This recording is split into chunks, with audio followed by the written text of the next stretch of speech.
నుంచి కొత్త GST slabs వచ్చాయని. ఇప్పుడు ఫర్ ఎగ్జాంపుల్ మనం ఏదైనా ఒక సోప్ తీసుకున్నామనుకో, దాని కింద ఇంక్లూడింగ్ ఆఫ్ ఆల్ ట్యాక్సెస్ అని ఉంటుంది. వాడు 100 రూపాయల సబ్బు 100 రూపాయలు అంటారు. దానికి చూడాల్సింది ఏంటి, అయ్యా బాబు సెప్టెంబర్ 22 నుంచి దీనికి 5% తగ్గిపోయింది, మనం నిత్యావసరం వాడుకునేటటువంటి సబ్బుది కాబట్టి కొత్త డేట్ మ్యానుఫాక్చరింగ్ డేట్ లో కొత్త సబ్బుది దానిపై రేటు మారింది. వ్యాపారస్తులు ఎవరు దాన్ని నష్టాన్ని అమ్ముతారా? మీరు అడగలుగుతారా? అడగరు. కాబట్టి సెప్టెంబర్ 22 తర్వాత మ్యానుఫాక్చరింగ్ అయినటువంటి వస్తువులు ఇవ్వండి అని చెబితే ఖచ్చితంగా 100 రూపాయల సబ్బు కాస్త 80 రూపాయలు. దాంట్లో ఉంటుంది కదా మా మ్యానుఫాక్చరింగ్ డేట్ ఉంటుంది. సెప్టెంబర్ 21కి ముందు కనుక మ్యానుఫాక్చరింగ్ ఉంటే అది పాత రేటే ఉంటుంది.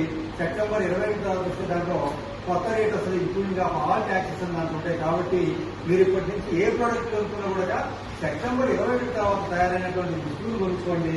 దాదాపు 10 నుంచి 15% మీకే లాభం చేకూరు. ఇంతకుముందు జీఎస్టీల లాభాలు రాష్ట్ర ప్రభుత్వాలు వస్తే రాష్ట్ర ప్రభుత్వాలు ముఖ్యమంత్రి మరియు మంత్రిమండలి సంక్షేమ పథకాలకు ఖర్చు పెట్టేవాళ్ళు. కానీ ఇక్కడ ఎవరైతే వినియోగదారులకు డబ్బు చెల్లించి వస్తువులు కొంటారో వాళ్ళకే దాంట్లో లాభాలు దక్కాలనేటటువంటి ఉద్దేశంతోనే దీని జీఎస్టీ రేట్లను తగ్గించడం జరిగింది.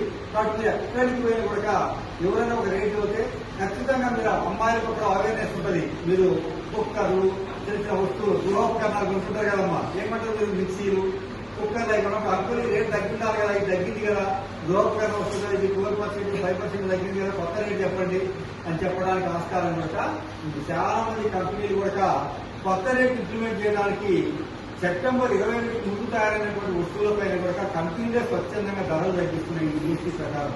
కాబట్టి మీరు దానిపైన ఉన్న రేటు కాకుండా దానికి జీఎస్టీలో మనకు ఎంతైతే తక్కువ వస్తుందో ఆ రేటు అడిగే తీసుకోండి. ఏ వస్తువైనా కొనేటప్పుడు ఖచ్చితంగా సెప్టెంబర్ 21 ముందు సెప్టెంబర్ 21 తర్వాత కొత్త జీఎస్టీ ప్రకారము వస్తువులు కొనుగోలు చేయండి.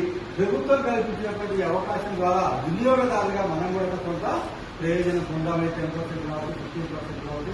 ఈ అవేర్నెస్ కోసమే మీరు చదువుకున్న వాళ్ళ కోసమే ఇంత చెప్పాల్సి వస్తే బాగా చిన్న చిన్న పనులు చేసుకుంటూ రోజువారీ కూలి పనులు చేసుకునే వాళ్ళు పోత 100 రూపాయలు ఒక వస్తువు కొనుక్కోపోతారు. వాళ్ళ ఇంత అడిగేటటువంటి అవకాశం వాళ్ళకు ఉండదు. కాబట్టి అటువంటి వాళ్ళకు మీ చుట్టుపక్కల ఉన్నటువంటి మీ ఇళ్ళకు అంటే రేపు ఏదైనా ఉప్పు కొన్నా పప్పు కొన్నా జీఎస్టీ తగ్గింది కదా, రేట్లు తగ్గినాయి అని చెప్పి అడగండి. పోయినసారి 100 కొనితే ఈరోజు 90 రూపాయలకి రావాలి, అడిగి కొనుక్కోండి అని చెప్పి ఈ విధంగా చెప్పి మీ అందరూ కూడా మీ చుట్టుపక్కల ఒక అవగాహన కల్పించడానికి అవకాశం ఇచ్చినటువంటి పెద్దలందరికీ ఆదాయపడి నమస్కారాలు.